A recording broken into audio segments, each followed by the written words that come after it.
Good morning and welcome back to Natasha's Journey. This morning I watched a video about recurrent California flooding and the coming grand solar minimum.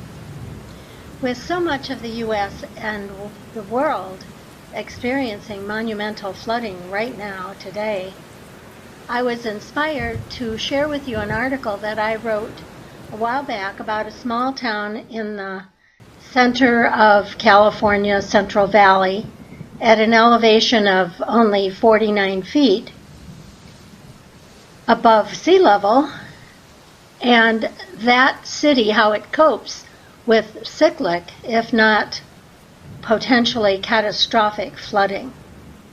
I lived there for 10 years, and I experienced 2 floods that were of epic proportions. I'll show you some photos that depict my narration to you to get a better idea of what it is like to live under the threat of flood. I'll give a bit of history and how Central California changed from a swampy inland sea to the agricultural mecca of the world that it is today.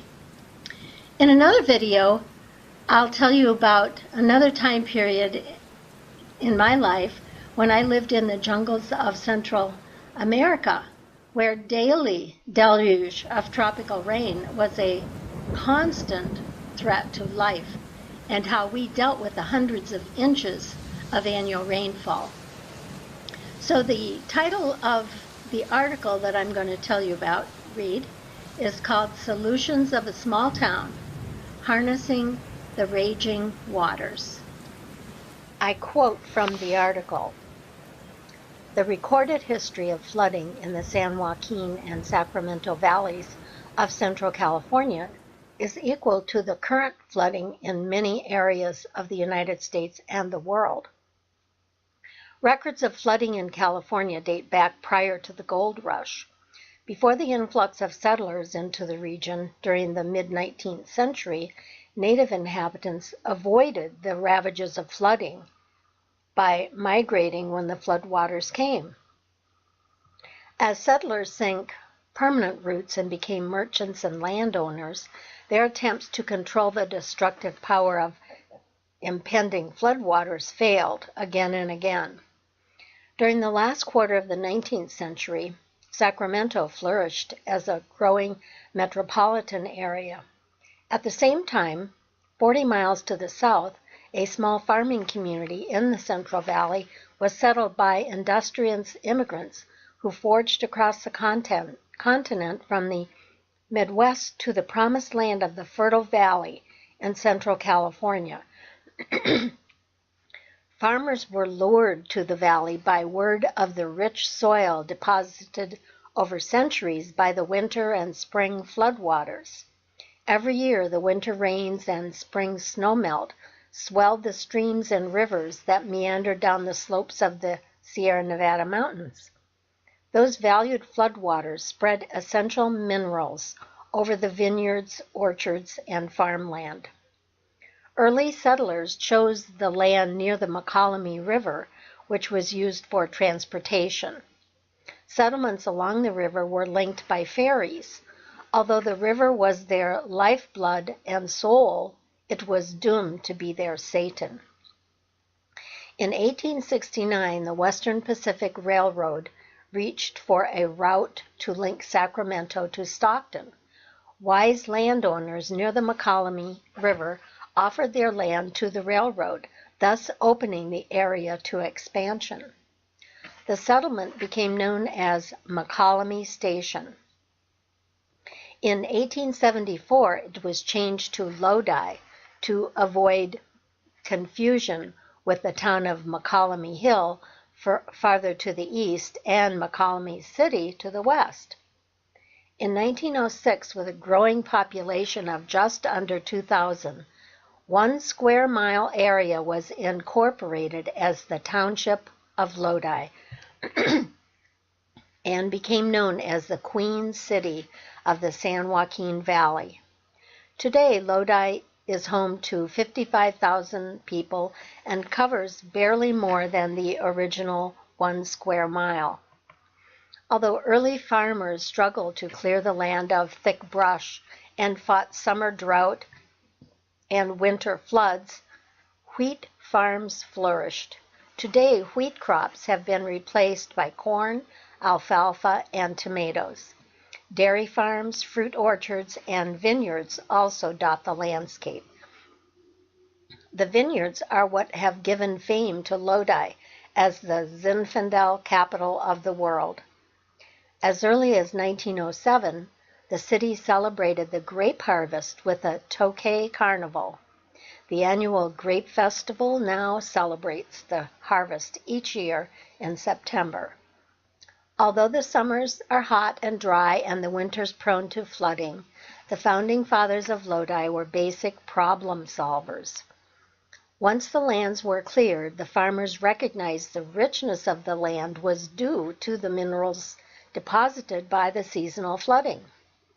After repeated flooding, the early settlers struck upon new ways to control the floodwaters.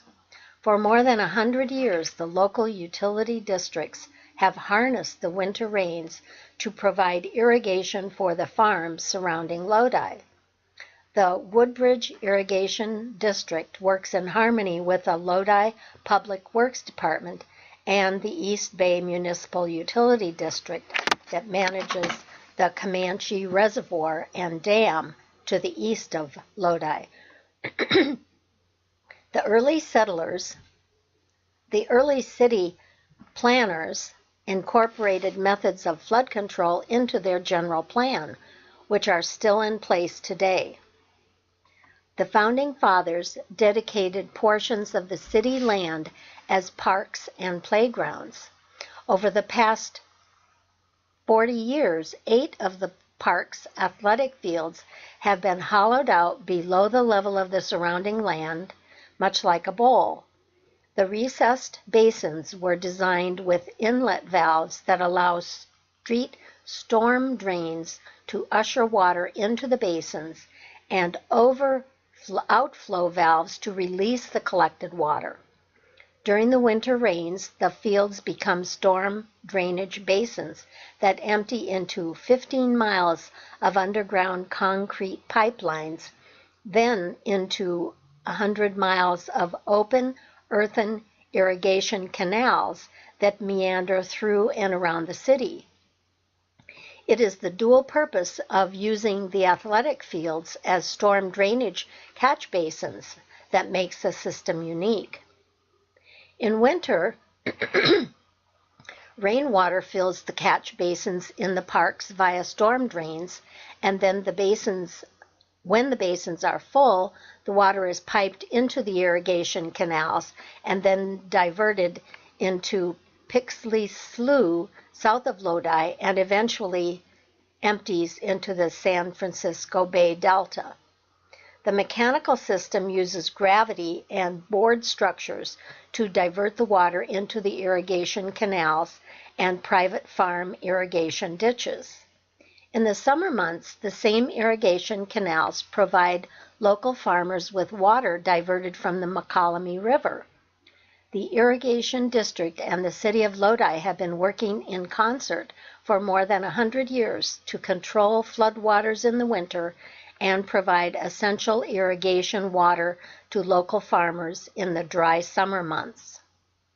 Lodi is located next to the Mokelumne River and is in the floodplain of the river. However, neither during the floods of 1986 nor the devastating floods of early 1997 did the city of Lodi experience flooding.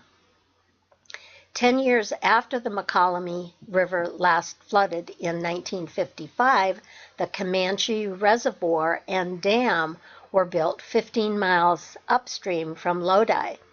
The dam and reservoir along the storm drainage basins help assure protection from floodwaters unharnessed by heavy winter rainfall and spring snowmelt.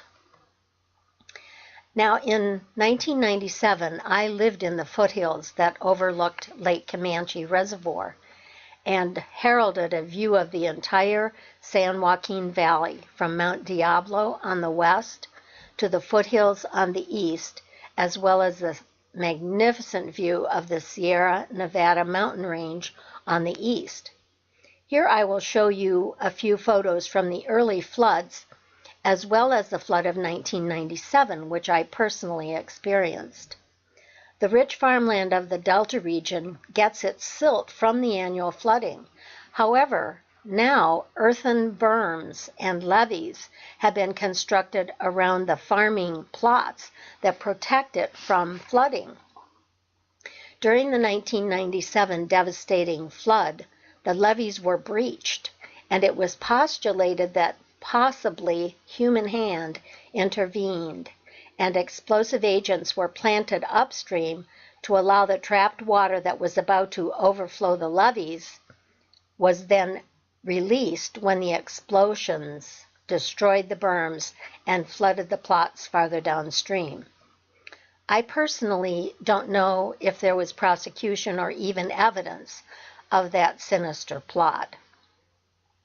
Although flooding continues to be a constant threat to the Central Valley, the small town of Lodi's innovative symbiotic system of flood control and irrigation, coupled with the Comanche Reservoir and dam, thus far has protected the citizens within the city limits from the ravages of floodwaters.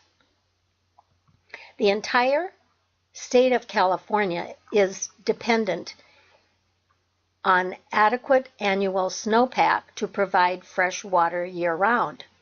Years of drought have been followed with overabundant snowpack and spring melt that has added to the more recent flooding, combined with excessive rainfall that has erased the water shortage and due to the drought, at least for the time being. The California State Aqueduct System drains valuable water from the north, where the snowmelt connects to the aqueduct system and is diverted to highly populated Southern California cities.